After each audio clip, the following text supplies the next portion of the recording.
Bonjour à tous, toutes et tous. Je suis ravi de vous retrouver. Moi, c'est Arthur ce matin qui vous accueille donc pour cette nouvelle Malte Academy.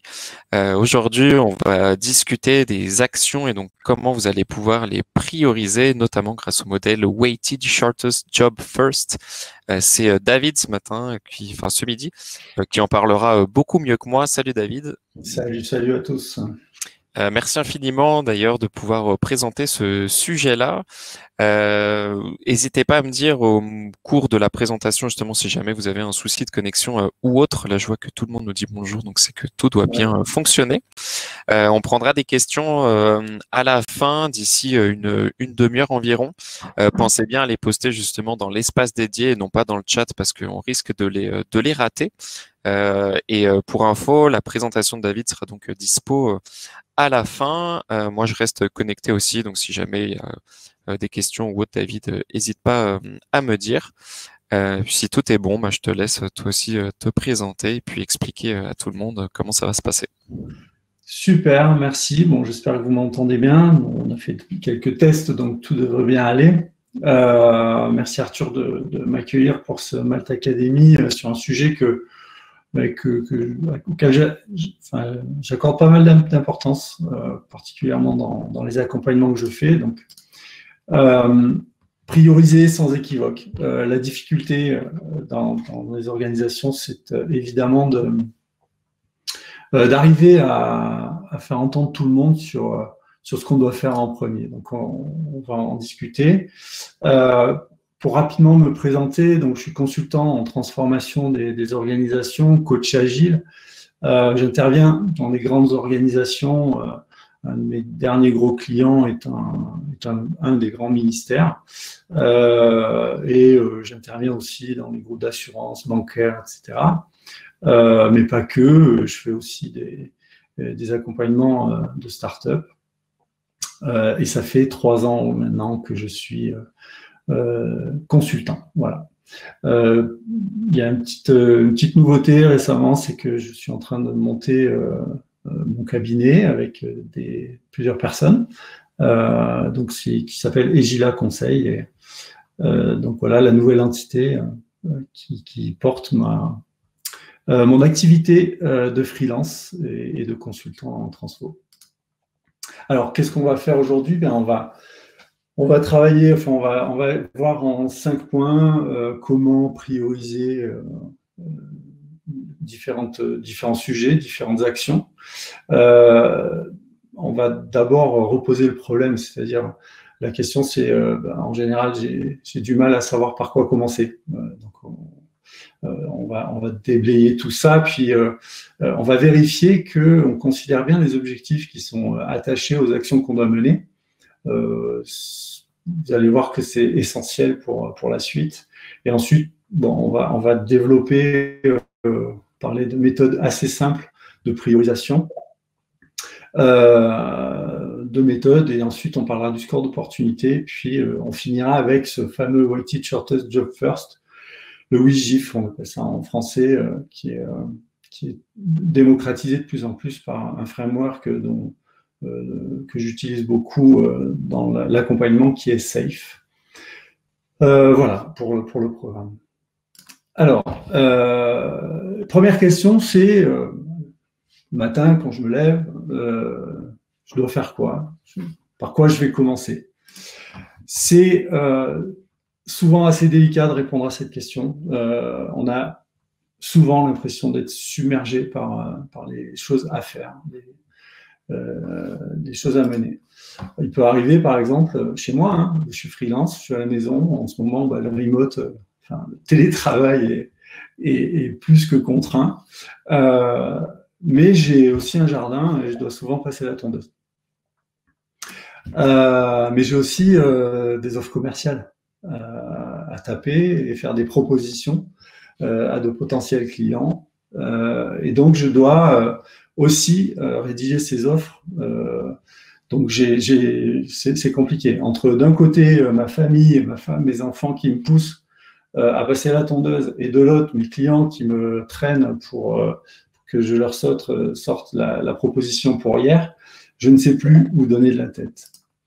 Déjà, la première chose qui est importante pour des personnes qui gèrent un projet, quel qu'il soit, c'est important de considérer l'objectif, les objectifs qui dépendent en fait des actions à mener. Alors, pour considérer ces objectifs, évidemment, il va falloir se poser des questions. Les considérer, ça veut dire aussi les connaître. Et est-ce qu'on est sûr qu'on connaît bien les objectifs que l'on doit mener? Alors, passer la tondeuse, pour juste passer la tondeuse, est-ce que c'est vraiment intéressant?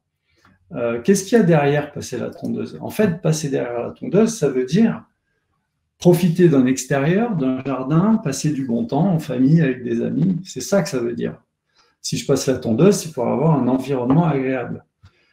Eh bien, quand je vais considérer différemment l'objectif, que juste passer la tondeuse, forcément, l'imaginaire de moi-même et de ceux qui m'entourent va être différemment appréhendé, il va être mieux perçu, certainement.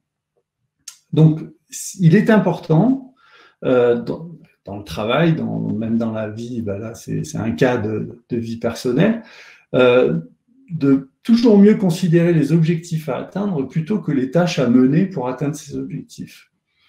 Le deuxième exemple que j'avais donné, c'est-à-dire rédiger cette offre commerciale, il est évident que c'est pour conclure des affaires et surtout ramener du chiffre d'affaires pour pouvoir avoir des revenus. Et ben c'est pareil, l'objectif, c'est pas juste rédiger une proposition commerciale pour rédiger une proposition commerciale. L'objectif, c'est de conclure des affaires et de faire augmenter son chiffre d'affaires. C'est assez basique ce que je viens de dire, mais pour la meilleure appréhension possible d'une gestion de projet, il est important de toujours considérer les objectifs. J'accompagne pas mal de personnes et je peux vous garantir que quand on pose la question à des équipes, à des membres d'équipes opérationnelles, quelles qu'elles soient en termes de gouvernance, en termes de technique, MOE ou MOA, beaucoup de personnes ne savent pas pourquoi elles font les choses. Et pour ça, il y a un modèle très simple qui est pratique, qui est utilisé dans le monde de l'informatique, c'est l'usage des user stories.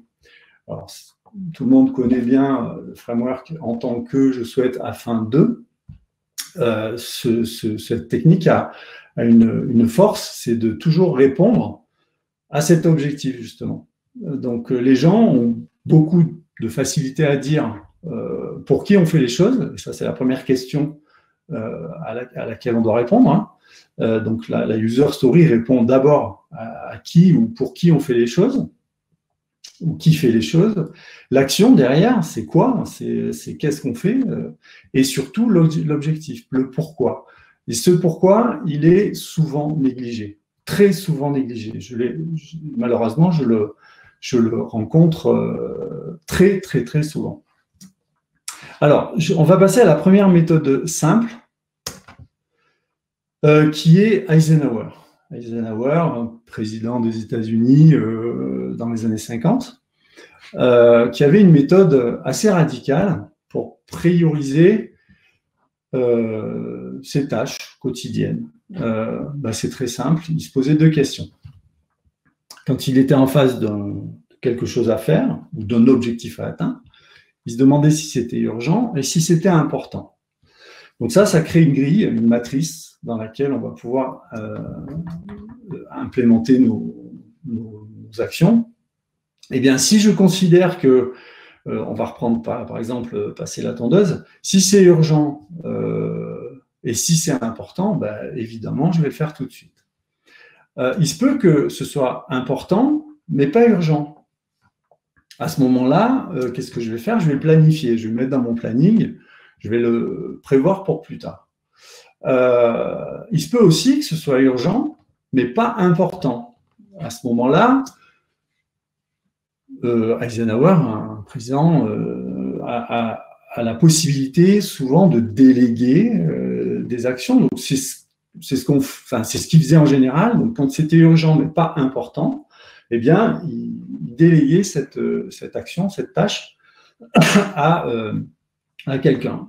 Quand on est freelance comme moi ou certainement comme beaucoup d'auditeurs qui sont là, on a difficilement la possibilité de déléguer les actions, donc on va plutôt le planifier, mais cette fois-ci, on va le mettre un peu plus tôt parce que on a vu que ce qui n'était pas urgent, on va le planifier, donc plus tard, eh ben, on va créer cette échelle et on va également le mettre dans son planning. Par contre, il ne faut pas le retarder trop. Et le dernier point, pas important et pas urgent, me concernant, quand j'ai commencé à utiliser cette matrice, ça fait une petite dizaine d'années, je peux vous garantir qu'elle a sauvé ma vie personnelle, professionnelle, et surtout, elle m'a libéré du cérébral. Être capable de dire que quelque chose n'est pas urgent et pas important, c'est déjà une force. Mais surtout, être capable de le mettre à la poubelle, c'est encore plus fort. Par expérience, je me suis laissé polluer par des choses qui n'étaient pas urgentes et pas importantes pendant toute une grande partie de ma carrière. Et je peux parier sur le fait que beaucoup d'entre nous, malheureusement, se laissent polluer par ce genre de choses. Et être capable de mettre à la poubelle, entre guillemets, des choses qui ne sont pas cruciales, qui sont considérées peut-être par les autres comme peut-être importantes ou urgentes, si pour soi-même ça ne l'est pas, quelle est la raison de le faire? Il n'y en a pas vraiment en fait. Et ben, il s'est retrouvé que quand j'ai commencé à utiliser cette matrice Eisenhower, j'ai eu un choc, et j'ai compris qu'il y avait beaucoup de choses que je faisais et qui me gaspillaient mon temps et mon énergie.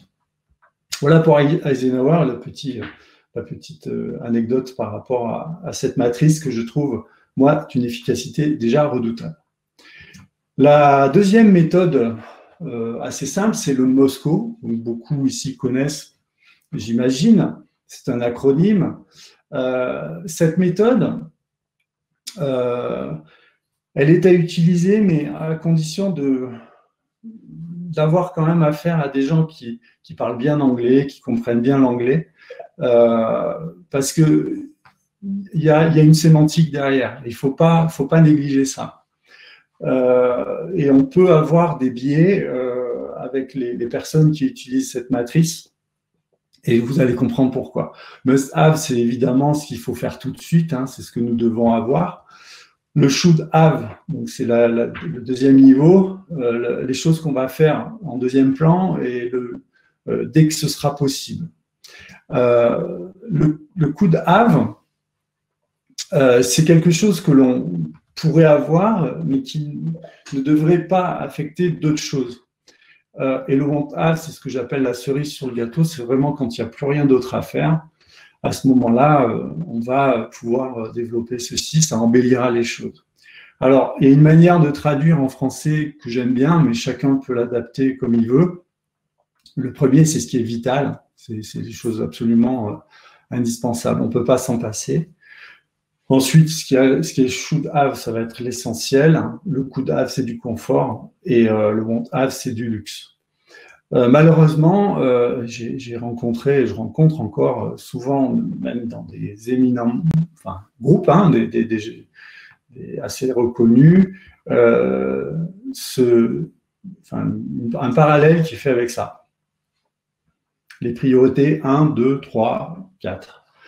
Malheureusement, ça perd du sens dans la durée dès qu'on commence à prioriser, à mettre des niveaux de priorité 1, 2, 3. Et on le trouve, hélas, beaucoup dans différents modèles de priorisation ou de fonctionnement collaboratif au sein des équipes. Bon, ça, honnêtement, je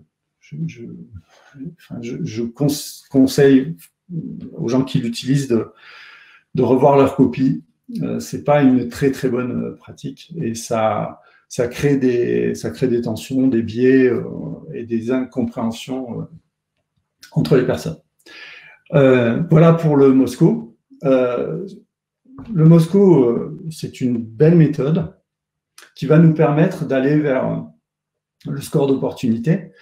Et je vais m'appuyer d'ailleurs sur le Mosco, mais ça pourrait être une autre technique. On pourrait très bien l'appliquer à Eisenhower aussi, parce que ça va nous servir de base.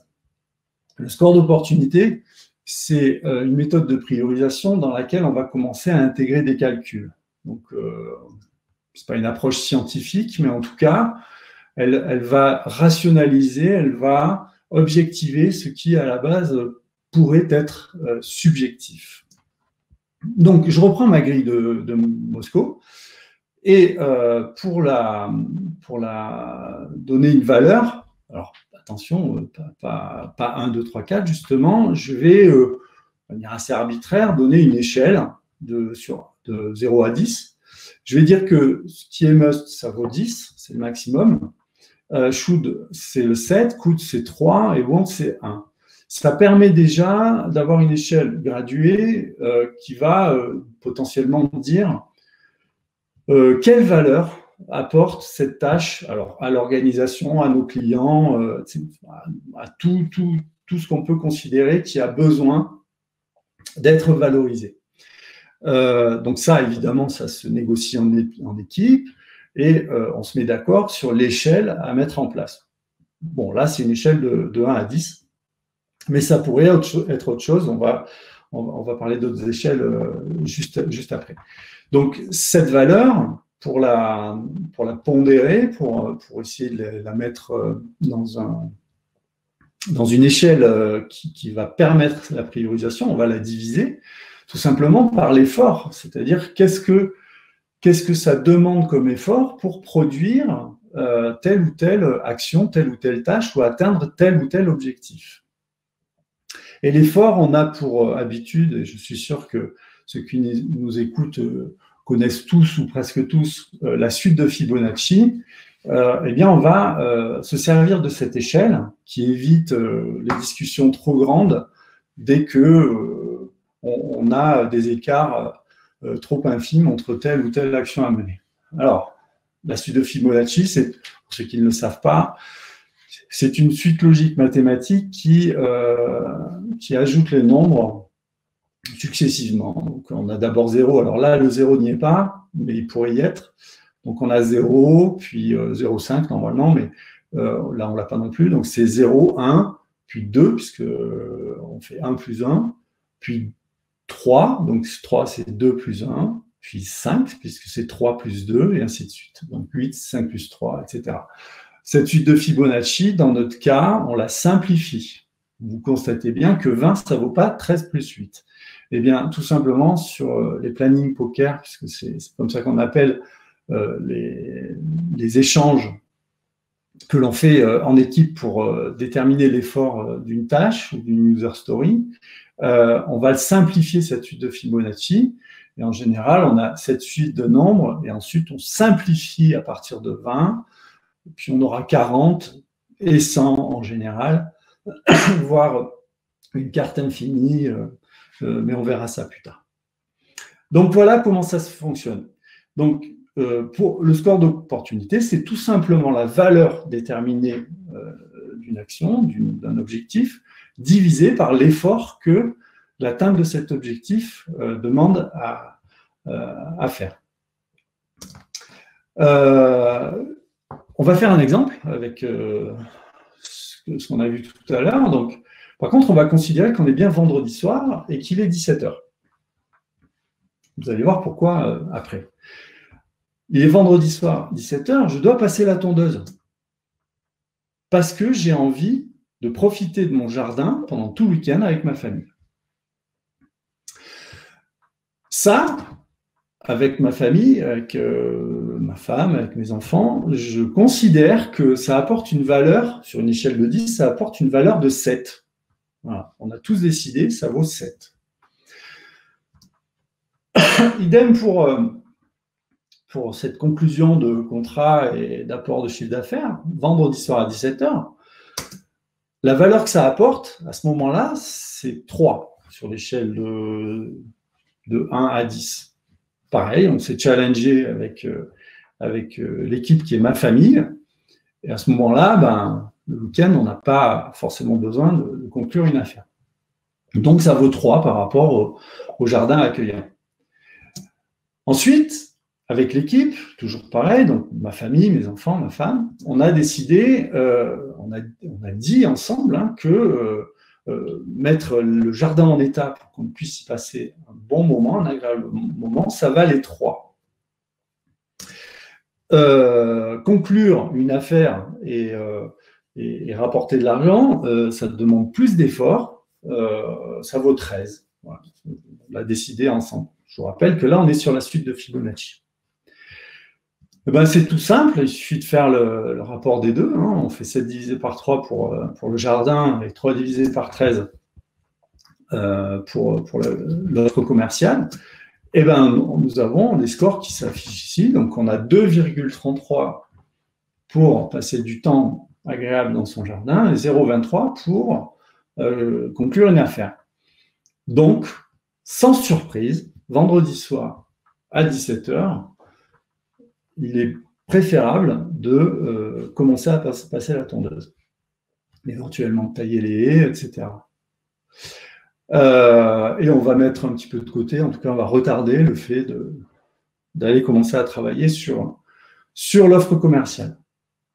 Maintenant, nous sommes lundi matin et il est 10h. Vous vous doutez très bien de ce qui va se passer. J'ai beaucoup moins intérêt à passer du temps dans mon jardin. Là, ça vaut plus que 1. Tout le monde est au boulot, les enfants sont à l'école, monsieur et madame sont au travail. Par contre, l'offre commerciale, là, lundi matin, c'est 10, c'est le maximum. En effort, ben, la particularité, c'est que ça n'a pas changé. Pour mettre le jardin en état, c'est toujours le même effort que ça demande. 3, et idem pour l'offre commerciale, on est toujours à 13. Et bien là, le rapport, sans surprise, il s'inverse. Et donc, forcément, ça devient l'offre commerciale qui est à travailler tout de suite. Donc, vous voyez, avec un exemple très simple et un mode de calcul qui, ma foi, est simple aussi, on arrive à donner une rationalité, en tout cas à travailler de manière objective, en mettant d'accord déjà un grand nombre de parties prenantes pour savoir ce qui est à faire en priorité et dans quel ordre on va les faire. Alors, on va continuer avec, en fait, c'est un score d'opportunité, le WSJF, le Weighted Shortest Job First. C'est exactement le même principe, puisque ce sont des calculs, mais ils sont plus complexes. Ils sont plus complexes parce qu'il y a plus de critères, et ces critères sont basés sur différents domaines d'intervention qu'on va voir tout de suite. Alors là, je complexifie un peu le backlog, c'est-à-dire la liste des actions ou des objectifs à atteindre. Donc là, vous avez quatre items. Le premier, on va considérer que c'est par exemple quelque chose d'assez technique. On peut imaginer une migration vers un serveur, par exemple. Le deuxième, on a toujours notre proposition commerciale à rédiger.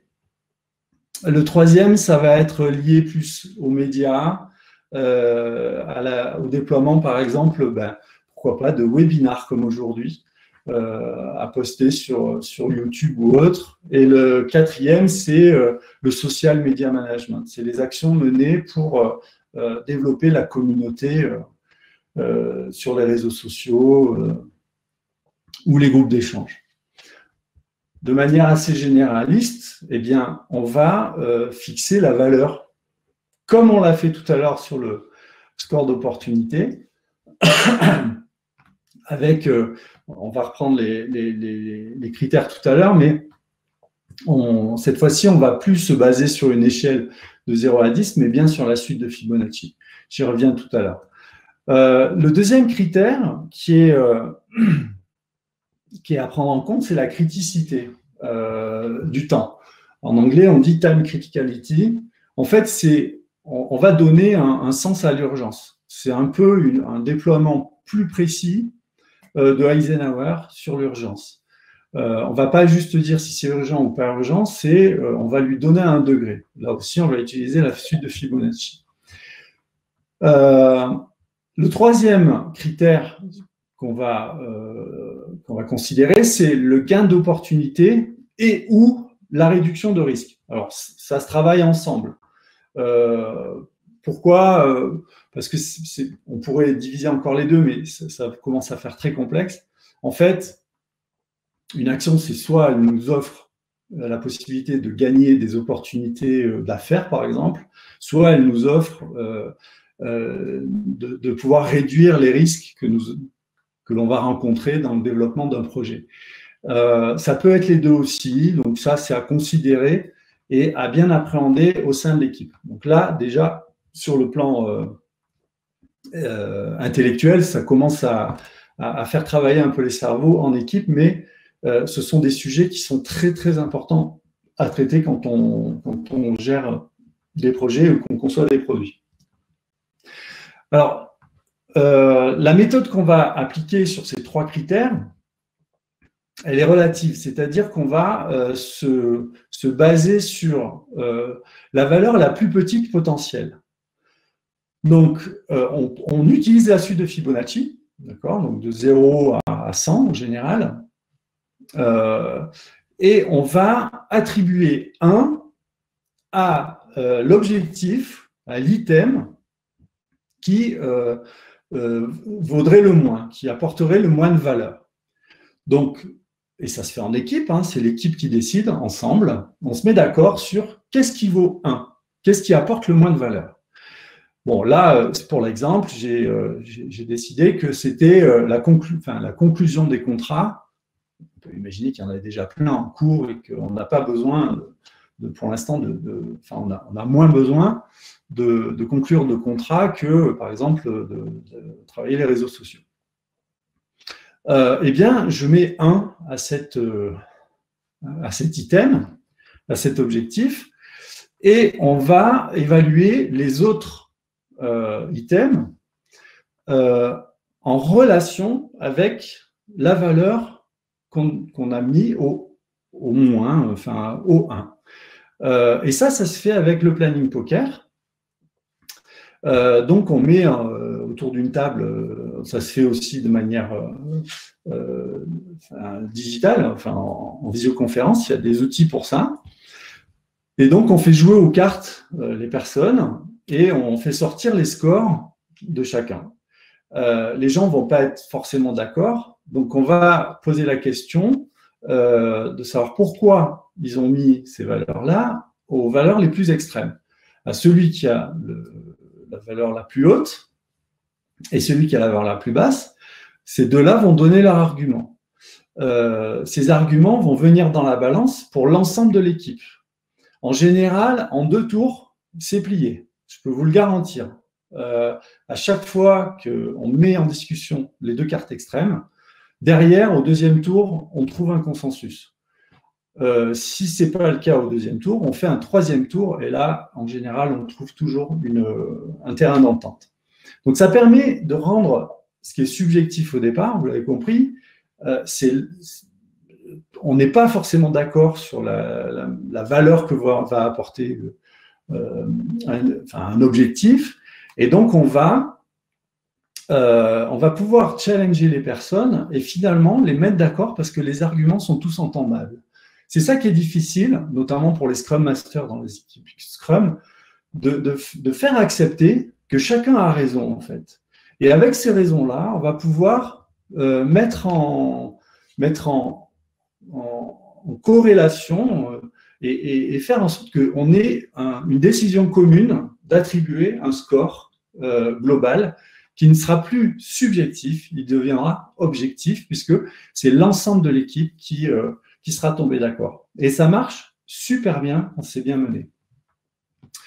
Donc ça marche pour la valeur. Ça marche aussi pour la criticité, puisqu'on va définir concrètement ce qui est le moins urgent. Donc, à cet item, on va lui donner 1. Et on fera la même chose pour le gain d'opportunité. Donc, on donnera 1 à celui, à l'item qui apportera le moins d'opportunités ou qui réduira le moins de risques. Et on fera le planning poker sur les autres items. Donc là, on a maintenant des valeurs établies sur l'ensemble de ces 3 critères. Il suffit d'ajouter tout ça. Et bien, quand on ajoute les 3 critères, on a ce qu'on appelle le coût du délai, en anglais le cost of delay, et on a déjà un premier score qui est parlant et qui peut déjà donner une première idée sur, on va dire, ce qui est au niveau d'importance le plus général. Là, on voit très bien que visiblement, c'est la vidéo webinaire, enfin tout ce qui est relatif aux médias, qui est important. Alors, c'est pas fini. Eh bien, on va faire exactement comme tout à l'heure sur le score d'opportunité. On va diviser ça par l'effort. Et l'effort, c'est exactement la même méthode que tout à l'heure. Hein. C'est toujours la suite de Fibonacci, ça se fait en planning poker. Et là, je fais un petit clin d'œil à Olivier, qui m'a posé une question sur un Slack, le Slack des agilistes. Il y a une méthode pour éviter de tomber dans le biais des désaccords un peu trop difficiles, notamment, sur l'effort, on n'est pas souvent d'accord. On peut ne pas être d'accord sur le temps que va prendre un développement ou une action à mener. Et ça peut être délicat de mettre d'accord les gens là-dessus. Alors, plutôt que d'utiliser la méthode relationnelle, ce qu'on peut faire, comme on l'a fait sur les autres catégories, les autres critères, sur l'effort, j'utilise, en tout cas en ce qui me concerne, quelque chose qui marche très bien. C'est une méthode référentielle. C'est-à-dire que j'ai une base de critères par rapport au score donné d'effort. Je donne une définition. Et on n'est plus sur juste une appréhension d'une échelle. Et je donne une définition précise à chaque score.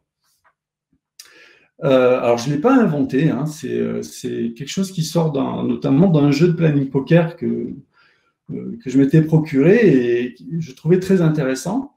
Et j'ai eu plusieurs fois l'occasion de le mettre en œuvre. C'est d'une efficacité redoutable parce que le fait de définir le score de manière très précise, dans l'imaginaire des gens, on arrive à unifier cette perception pour l'ensemble. Et ça, c'est très bien. Alors, je mets 0,5 pour le premier et pas 0, parce que vous comprenez très bien que comme on divise par l'effort, si on divise par 0, ça ne va pas marcher. Donc, il vaut mieux diviser par 0,5. Eh bien, 0,5, si on considère qu'un effort d'une tâche, c'est 0,5, en fait, c'est le sommeil, c'est-à-dire qu'on va pouvoir développer cette user story en dormant. Et ainsi de suite. Et on va bien donner ces définitions à l'ensemble de l'équipe pour que l'équipe comprenne sur quoi on se positionne. 1, c'est le jeu d'enfant. On doit quitter le confort de son lit, mais pas plus. 2, c'est Peanuts. Ce n'est pas pour les enfants, mais pas non plus un véritable défi pour les travailleurs expérimentés. Puis ainsi de suite. Et on va graduer avec l'échelle Fibonacci. Donc, c'est là où le sens des mots, le sens des phrases a de l'importance.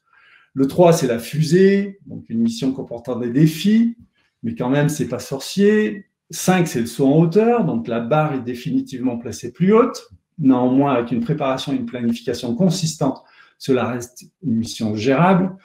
Ensuite, le 8, c'est le thermomètre, ça fait monter en sueur, en chaleur. 13, c'est le feu, là, on se brûle les doigts, on risque de se brûler les doigts si on n'y va pas avec précaution. Et ensuite, on atteint des niveaux assez compliqués. Le 20, c'est la corrida. Cette mission est un animal qui peut être surmonté uniquement avec courage et détermination. Prenons le taureau par les cornes. Le 40, c'est le mammouth, énorme et apparemment invincible. Ce projet se place au-dessus de nous, mais si des chasseurs de la préhistoire peuvent le faire, ainsi en est-il pour des travailleurs courageux. Le sang, il a un sens fort, c'est l'iceberg, c'est que les problèmes peuvent être souvent cachés, et il peut même être un danger de mort si on s'approche de plus près. Alors, j'ai mis en bas, en rose, des cartes qui existent, mais qui n'ont pas de sens dans le Weighted Shortest Job First, puisque la carte infinie, on ne va pas pouvoir, comme la carte 0, l'utiliser, mais elle a un sens, c'est l'animal impossible, hein, c'est le mouton à 5 pattes. Le point d'interrogation, c'est pour permettre juste aux équipes, aux membres de l'équipe, de pouvoir dire j'ai pas suivi, tout simplement, j'ai perdu le fil de mes pensées. Et en général, les séances de planning poker sont assez longues, donc on autorise les membres de l'équipe à sortir une carte café pour dire qu'on a besoin d'une pause. Voilà, ça c'est pour explication un peu plus précise du planning poker. Donc, une fois qu'on a réussi, donc ça prend du temps, il faut évangéliser ça, acculturer l'équipe à cette sémantique des cartes. Mais une fois qu'on a fait ça, on a quand même mis tout le monde d'accord sur ce que voulaient dire les cartes. Donc, ça veut dire que quand on va passer au planning poker des efforts, on n'est plus sur le relationnel, c'est-à-dire définir laquelle apporte le moins d'efforts, on est plus sur est-ce que c'est quelque chose qu'on va pouvoir faire en dormant, ou alors il faut quand même être éveillé, etc. À ce moment-là, le planning poker prend un autre sens. Et il est assez facile, vraiment, sur ces bases de définition des cartes, de travailler le planning poker. En tout cas, je peux en témoigner. Donc, c'est très simple. Une fois que vous avez défini l'effort de chacun des items, chacune des user stories, des tâches, des objectifs à atteindre, eh bien, vous allez pouvoir diviser le coût du délai par l'effort, tout simplement. Eh bien, vous allez avoir un score qui est le fameux WGIF et qui va être ordonné naturellement et le prioritaire va sortir, puisque c'est les scores les plus hauts qui vont aller vers le score le plus bas. Voilà pour le Weighted Shortest Job First. On utilise ça à tous les niveaux hiérarchiques, particulièrement dans SAFE, que ce soit au niveau gouvernance, c'est-à-dire au niveau solution, pour ceux qui connaissent un peu, il y a des niveaux solutions, le niveau programme et le niveau d'équipe. Eh bien, à tous les niveaux, quel que soit le backlog, que ce soit un backlog de features d'Epic ou un backlog de user story, on utilise ces techniques pour prioriser et limiter le travail dans le temps et notamment dans les itérations. Et surtout, ça a une force, c'est de pouvoir périmétrer facilement. Là, je sais qu'il y a quelques étudiants chez Open Classrooms qui m'écoutent, on en parle beaucoup, ça me permet de périmétrer le MVP, le produit minimum viable, à condition de le faire correctement. Mais logiquement, quand on fait ce travail-là, eh bien, on va pouvoir définir clairement ce qui va être le produit minimum viable à développer dans le cadre d'un développement informatique, si on peut l'appeler comme ça. Voilà, j'en ai terminé et je suis prêt à répondre à vos questions. J'ai l'impression qu'il y en a beaucoup, Arthur. Ouais, il y en a pas mal qui sont arrivés entre-temps. Merci encore, David, c'était super. Effectivement, on va partager la présentation à la fin de ce talk, donc vous aurez accès justement aux différents slides et il y aura le replay aussi qui sera uploadé dans quelques jours. La première question qui avait été posée, c'était le fait que la valeur soit scorée sur 10 alors que l'effort l'est sur 20, ne biaise-t-il pas le score d'opportunité? Alors, en fait, l'effort, il n'est pas sur 20, il n'est pas forcément sur 20. Parce que j'avais mis 3 petits points en bas. En fait, l'effort, c'est la suite de Fibonacci. En général, ça va plutôt jusqu'à 100. Mais ça, c'est un choix d'équipe. Comme je l'ai dit, là, c'est de manière totalement arbitraire que j'ai utilisé cette échelle de 1, 3, 7, 10, mais ça pourrait être 10, 20, 30, 40 par exemple. Ça, c'est chacun son appréhension et j'ai envie de dire, il faut faire un peu des tests. Il faut voir quelles sont les meilleures échelles à utiliser. Ça peut être aussi la suite de Fibonacci. On peut très bien utiliser 1, 2, 3 et 5. Pourquoi pas? Ça marche aussi. Ça, il faut le tester. Pour moi, il n'y a pas d'autre. Enfin, il n'y a pas de règle prédéfinie pour ça. Il faut juste le tester et voilà, dans son contexte aussi, avec son équipe. L'avantage de pouvoir fixer ses propres grilles d'évaluation, c'est de permettre aussi à l'ensemble de l'équipe de la challenger là-dessus. C'est-à-dire que c'est pas le chef de projet ou le Scrum Master, le Product Owner, enfin, ceux qui sont dans ces questions-là, qui doivent décider de ça. C'est à l'équipe de comprendre pourquoi on le fait et d'expliquer à l'équipe quel est le sens et donc à l'équipe de décider quelle peut être la meilleure échelle. Je ne sais pas si j'ai bien répondu, mais voilà. Super, bon, écoute, on va voir s'il y a une réaction. On avait la question de Fred qui a reçu pas mal de votes. Fred nous dit: j'ai peur que certains managers se gavent de tous ces chiffres pour pinailler sur ce qui doit être fait, avec le risque de plus de discussion que d'action. Or, on cherche à agir et à avancer dans le projet. Est-ce que tu as des conseils pour limiter ce risque? Tout vient dans le talent du Scrum Master. C'est ce que je disais par rapport au planning poker. C'est vrai, hein, c'est un vrai problème. En général, soit la discussion elle est biaisée parce qu'il y a un leader un peu prédominant dans l'équipe qui a la parole un peu trop puissante et un peu trop forte. À ce moment-là, il va falloir être capable, en toute bienveillance, de faire comprendre à cette personne que c'est pas elle qui peut avoir le dernier mot systématiquement. Mais ça passe par les actes, ça passe pas par les discussions. Et vraiment, mais vraiment, hein, ça moi je le touche du doigt quasiment au quotidien. Le planning poker, quand il est bien mené, devrait couper ce phénomène. Parce que les discussions, elles doivent être saines. Elles permettent vraiment d'accepter la parole des uns et des autres. C'est parce qu'on a sorti une carte extrême, on a un avis et cet avis, il est respectable. Et donc, ça, déjà, c'est à considérer. Et le fait de mettre en opposition les avis extrêmes, ben, ça équilibre énormément les choses. Et donc, si ce leader-là qui est là au milieu, qui prend toujours la parole alors qu'on ne lui a pas demandé, eh bien, il faut qu'il comprenne que quand il n'a pas la parole, il n'a pas la parole.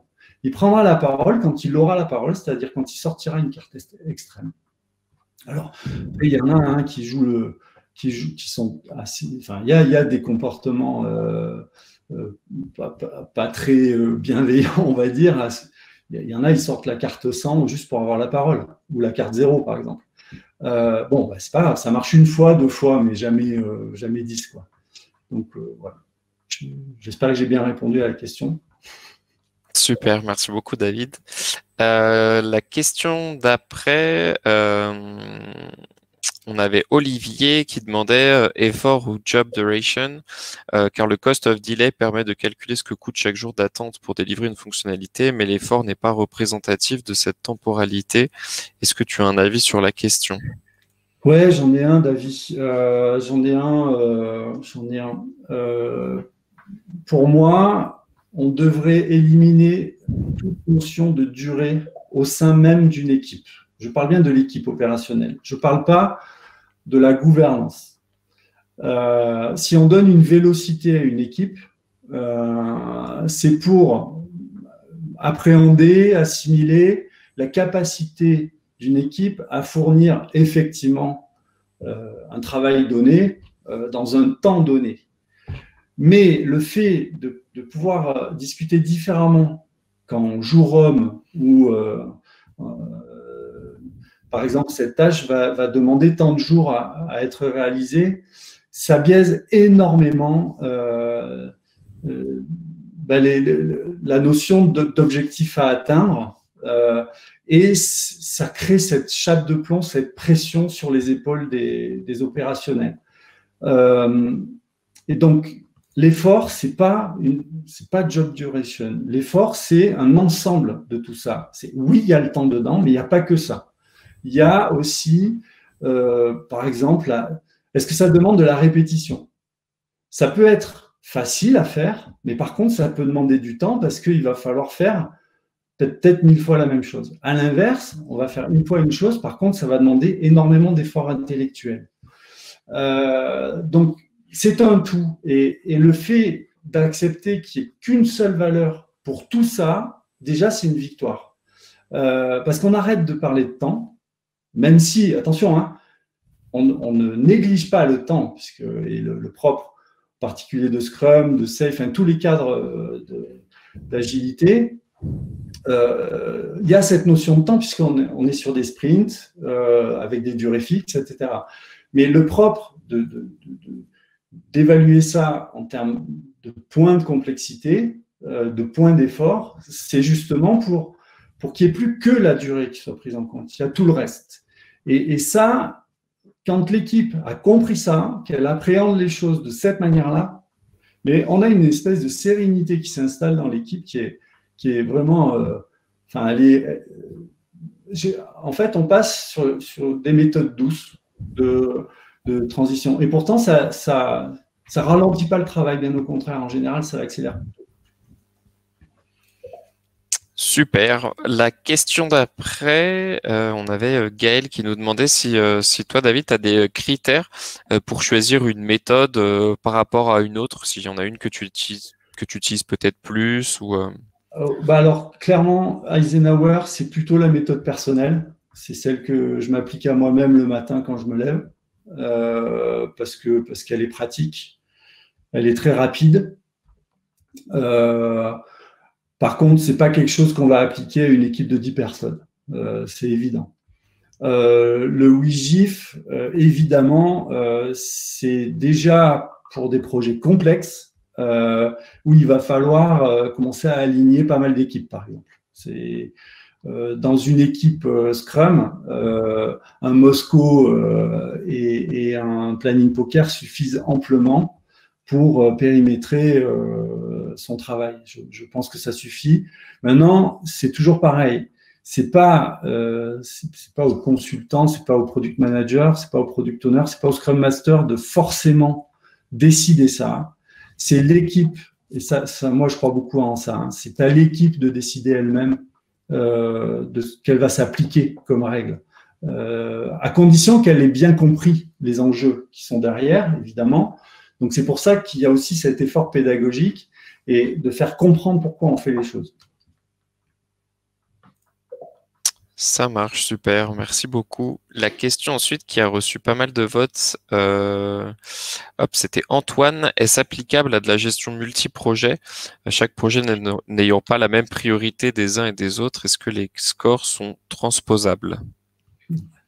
Ouais, alors Antoine, ouais, c'est une discussion qu'on a déjà eue avec Antoine. C'est cadeau. C'est pas simple. On dit que dans Scrum, normalement, on n'est pas multi-projet. Bon, c'est une utopie pour certains, hein, évidemment, pas pour tous, mais c'est une utopie pour des agences ou des équipes qui travaillent forcément avec plusieurs clients. Je pense que, en fait, c'est toujours pareil. Il y a une considération à avoir sur ce qu'on peut, qu'est-ce qu'on doit, comment dire, sur quoi, qu'est-ce qui fonde notre activité entrepreneuriale. Cette activité entrepreneuriale, si c'est rendre service à plusieurs clients, eh ben, on va faire pareil. Hein, ces clients, on va les prioriser.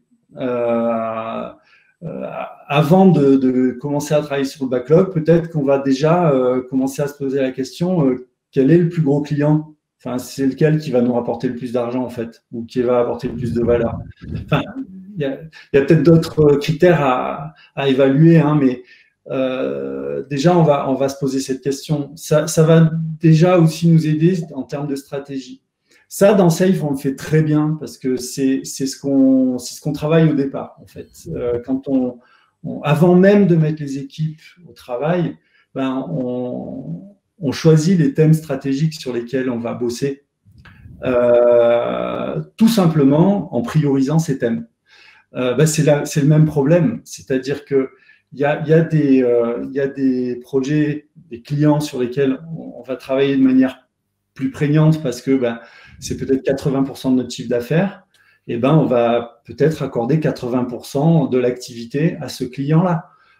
Et donc là, c'est une question logique, rationnelle, donc c'est organisationnel. C'est pour ça que là, en termes d'analyse du temps, on ne doit pas se couper de ça hein, quand on fait de la gouvernance, quand on fait de la gestion d'entreprise.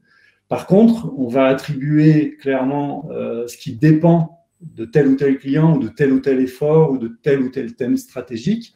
On va l'appliquer, on va demander aux équipes de mettre, par exemple, 80% de leur effort sur ce sujet-là, si c'est décidé comme ça. Et donc, cette méthode, justement, de Weighted Shortest Job First, permet aussi ça. C'est-à-dire que plutôt que de travailler sur des objectifs opérationnels, on va déjà travailler sur des objectifs stratégiques et ensuite viendront les objectifs opérationnels derrière. Donc, il y a plusieurs couches à analyser. Super, merci beaucoup David. C'est vrai que c'est peut-être pas la plus facile de toutes. J'ai une question, il nous reste quelques minutes, donc je vais peut-être prendre encore une ou deux questions si ça te va. On avait Sébastien qui nous demandait si tu préconisais des outils numériques, s'il y en a certains qui peuvent être utilisés justement pour travailler en équipe sur cette méthode. Ouais, alors moi je suis un fan absolu de Miro parce que tous les outils sont disponibles à l'intérieur et ils viennent d'intégrer le planning poker qui marche à merveille. On vient de l'expérimenter là au sein des GILA et ça marche super bien. Voilà, après, il y a d'autres systèmes. On va sûrement proposer au sein des GILA un outil qui a été développé en interne. Qui sont tout simplement des cartes. Après, il y en a plein. Hein. Il y a plein de solutions en ligne qui existent. On peut même utiliser ces smartphones, hein, tout simplement, et les montrer devant l'écran. Il y a des applications qui font ça très bien. Les noms, je les ai pas, mais il y en a tellement, en fait, que... Voilà. Et moi, une fois que j'ai trouvé le bon outil, c'est bon. Et là, aujourd'hui, j'ai trouvé... Enfin, c'est dans Miro, en tout cas. Voilà. Ok, parfait. J'ai partagé le lien, je pensais ça à miro.com que j'ai envoyé dans le chat pour que tout le monde puisse le retrouver. Ça, on a répondu en direct. Il y avait une question de Bruno qui te remerciait d'ailleurs pour la présentation. On voit des outils, des méthodes, et pourtant quand on regarde certaines statistiques sur les plantages de projets de transfo dans les entreprises, qui restent autour de 80%, comment tu l'expliquerais, toi? Qu'est-ce que tu en penses? Manifeste agile, favoriser les interactions entre les humains plutôt que les outils. Malheureusement, c'est un mal chronique. Hein. La première chose que j'entends quand j'arrive dans pas une petite institution, hein, des grandes institutions, allez, en fait, notre objectif, c'est d'implémenter Jira. C'est super Jira, j'adore. Hein. C'est un super outil, mais c'est pas ça l'objectif.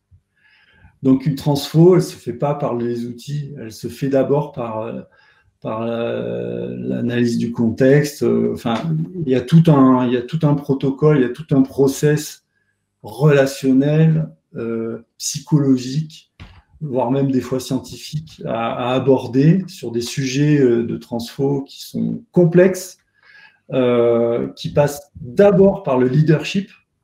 Ça, on l'oublie, mais alors systématiquement. Et si les transfos marchent pas, c'est parce que soit le leadership il n'est pas au bon endroit, soit il n'est pas embarqué, soit c'est juste parce que c'est une décision politique. Et forcément, en fait, on va on va à l'échec. Et en tout cas, pas une réussite franche. Voilà, c'est ça. Et le métier des consultants, comme moi aujourd'hui, c'est justement d'essayer de faire comprendre aux organisations que ça passe pas par les outils. Hein. Les outils sont là juste pour aider, pour faciliter. Mais alors, ça me fait penser souvent l'image de l'agiliste, c'est celui qui colle des post-it au mur. Pourquoi? Parce que tout simplement, c'est l'outil le plus facile pour rendre l'interaction entre les humains immédiate. Mais c'est pareil, si les post-it c'est pas la bonne idée, il faut passer à autre chose. Et puis voilà. Je sais pas si j'ai bien répondu, mais Ça marche. Si, non, mais c'est top de profiter de cette occasion pour avoir ton avis justement là-dessus.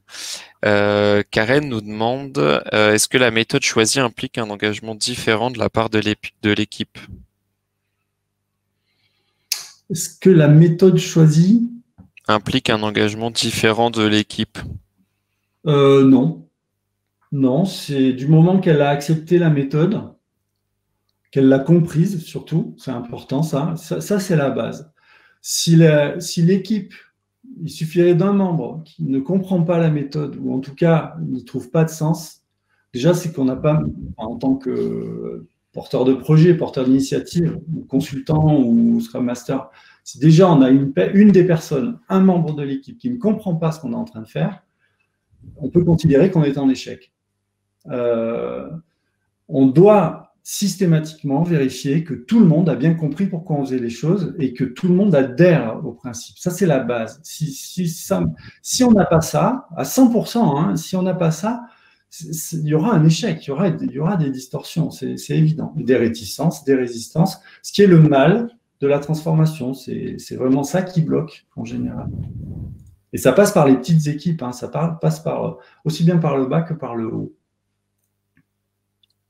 Ok, super. On a peut-être le temps pour une toute dernière. Joueur demandait, est-ce qu'il y a une méthode à privilégier si une équipe est en sous-effectif pour justement déterminer les priorités, ou est-ce que finalement ça n'a pas d'impact particulier? Elle va surtout aider.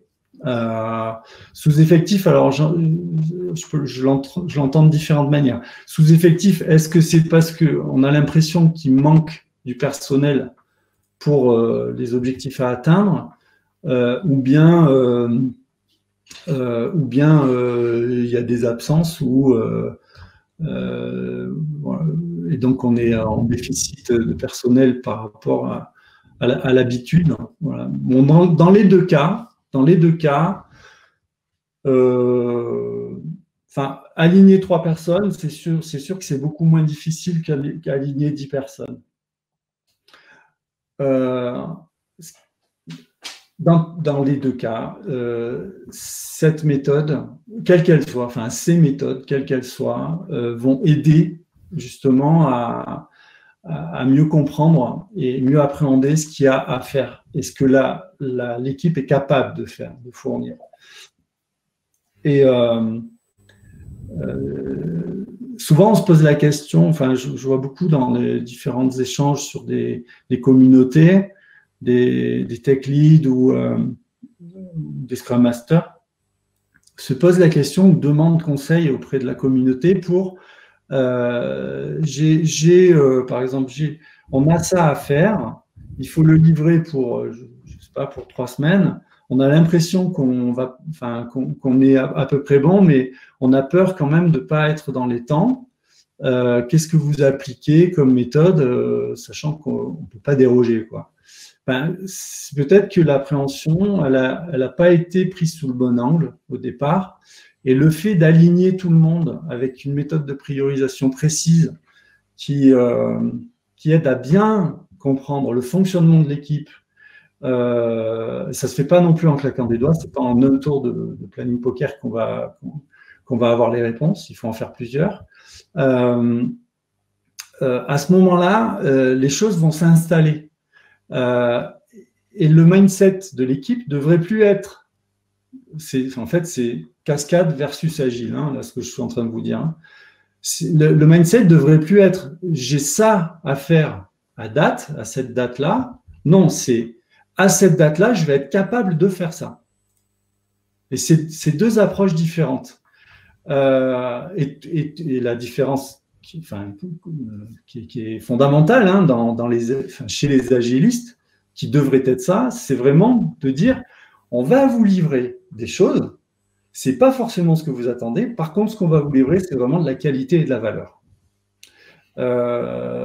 Et puis, ensuite, on pourra aller plus loin. Et le planning poker, en règle générale, le WIGIF, permet de périmétrer ça, de jauger ça. Et avec l'expérience, alors on dit que c'est environ au bout de 7 cycles, hein, au bout de 7 sprints, que la vélocité est stabilisée et qu'on commence à avoir la visibilité de ce qui est capable de rendre une équipe. Voilà. Super, merci infiniment David encore. Il est 13h01, on n'a pas eu de questions qui se sont ajoutées à la suite. Je pense qu'on va pouvoir arrêter là pour aujourd'hui. Merci encore, c'était top. J'ai hâte de re-regarder le replay pour voir le tout début. Merci beaucoup, merci à tous d'ailleurs d'avoir participé. N'hésitez pas à aller regarder les prochains sujets sur la plateforme donc Malte Academy. Vous pourrez retrouver aussi David sur les réseaux. Je pense que vous arriverez à le trouver assez facilement. Je ne sais pas si vous voulez ajouter quelque chose, David. Non, j'ai pris beaucoup de plaisir à organiser ce webinaire. Que les gens n'hésitent pas à me contacter sur LinkedIn. Je suis visible, ils tapent mon nom, David Morat, ils vont me retrouver très vite. Et s'ils ont des questions, s'ils veulent qu'on débatte, surtout qu'ils n'hésitent pas. Ce sera avec grand plaisir. Je suis preneur aussi de retour d'expérience sur s'il y a d'autres personnes qui appliquent aussi ces techniques-là et qui peut-être sont pas d'accord avec moi. Je suis tout à fait preneur. Voilà, donc n'hésitez pas à rentrer en contact avec moi. Super, merci beaucoup. Si d'ailleurs il y en a parmi vous qui souhaitent aussi organiser une Malte Academy un jour, n'hésitez pas à nous contacter via le formulaire donc sur maltacademy.com ou à nous écrire community@malte.com aussi. Merci à tous. Je vous souhaite un bon appétit pour ceux qui n'ont pas encore mangé. Une bonne semaine. Merci David. Je te dis à très bientôt. Bye bye, merci. Au revoir.